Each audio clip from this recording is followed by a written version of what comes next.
First, my man Steve Fenton here. Thank you.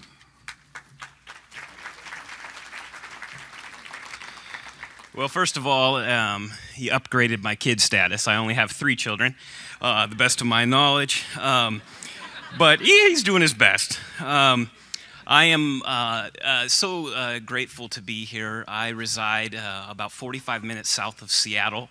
And I have limited amount of time because Noel was so windy. So I am going to cut right to my story, and we'll go from there.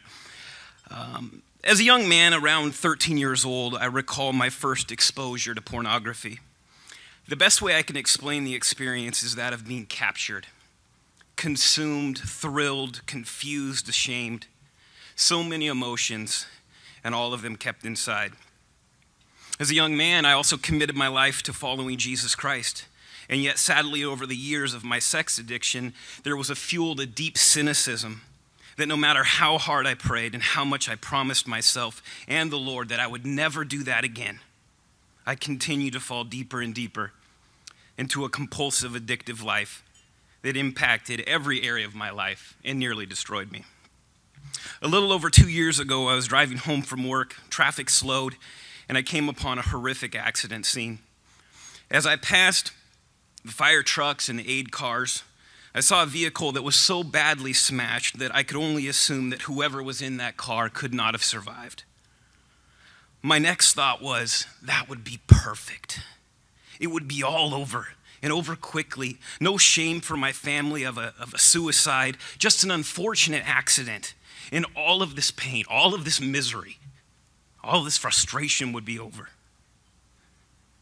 I called my wife and I said, I just cannot go on like this. And this was the beginning, that day was the beginning of the journey that brings me here today. When I called my wife and said, I just can't go on, she said, let's get some help. Let's stop trying to figure this all out on our own. With all the cynicism I could muster, I barked out, there is no help for people like me. No one gets better from sexual addiction. Thankfully, my wife did not listen to me, a skill she seemed to have mastered over the years. And she reached out for help.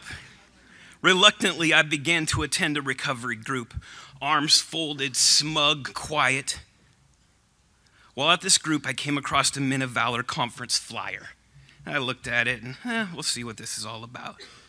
A few weeks later, I was sitting in that very conference, and I realized 3 things. Number 1, I'm not alone. Number 2, these guys look a lot like me. These aren't weirdos with trench coats in the bad part of town. These are doctors and lawyers and commercial bankers like me. Pastors, friends.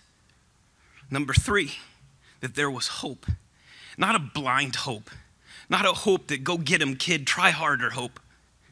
But I listened to the stories of men whose lives were gripped and ripped and nearly destroyed by sexual addiction. Stories that sounded a lot like my story.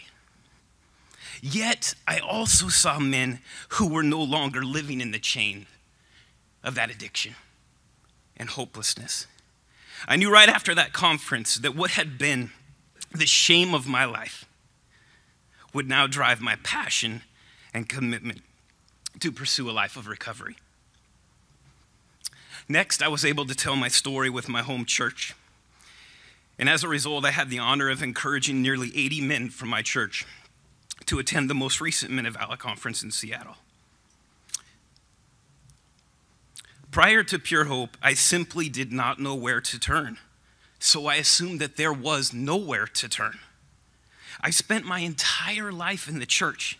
I served as a youth pastor. I went to Bible college. I was a music minister, and all the while suffering with my sexual addiction and doing my best to maintain some form of damage control.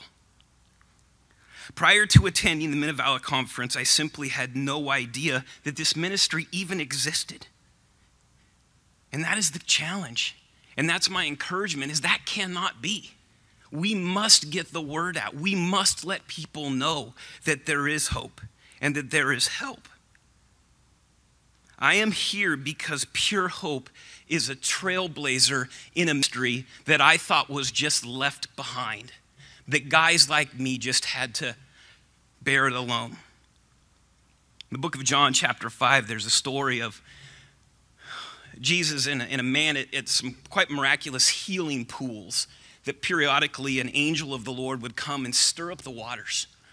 And if you were lucky enough, as the story says, you could hop in that water and you would be healed of your ailment. And there was a man lying there that always seemed to be able to miss his opportunity. You probably know this story. Jesus said to this man, he looked at him and said, "Do you want to get well?" But the man said, "Sir, I have no man to put me in the pool." And I think the challenge and the call for us is, will we be that man? Will we be the one that reaches out and says, no, there is hope, there is healing?